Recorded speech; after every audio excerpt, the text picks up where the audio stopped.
ये रूबी और असल भाई के दरमियान गलत फहमी। अब चाहती ना तो मेरा घर बर्बाद हो सकता था। मैं उसको इतनी अजियत दूं, जिंदगी याद रखे। ना अच्छा होता अगर ये बुढ़िया मर जाती। वैसे मेरा मैंने आपको हमेशा बहुत तकलीफ दी है। चेक कर तो नहीं हो रहा। उसने आपके साथ झगड़ा करके उस घर से आपको बाहर निकाला, डर तो आपका है ना।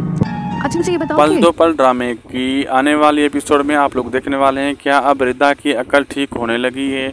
जितनी वो उछल कूद कर अपने बहन भाइयों और अपने माँ से उलझ रही थी और सिर्फ सलमान की खातिर। सलमान एक झूठा और मकार आदमी था जो सिर्फ रिदा से फ़ायदा चाहता था।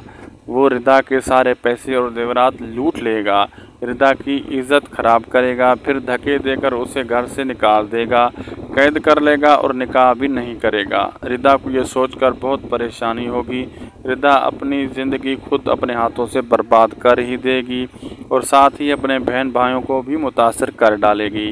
दूसरी जानिब वफ़ा नहीं चाहती कि रोशीन बासित की ज़िंदगी में रहे, इसलिए वो हर मुमकिन कोशिश करेगी कि बासित रोशीन को घर से निकाल दे और उससे शादी कर ले और बड़ी हद तक वो उसमें कामयाब भी हो जाएगी।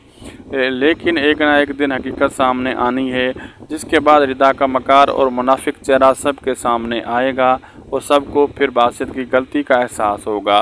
वो खुद पछताएगा और साथ ही रोशीन से माफ़ी भी मांगेगा।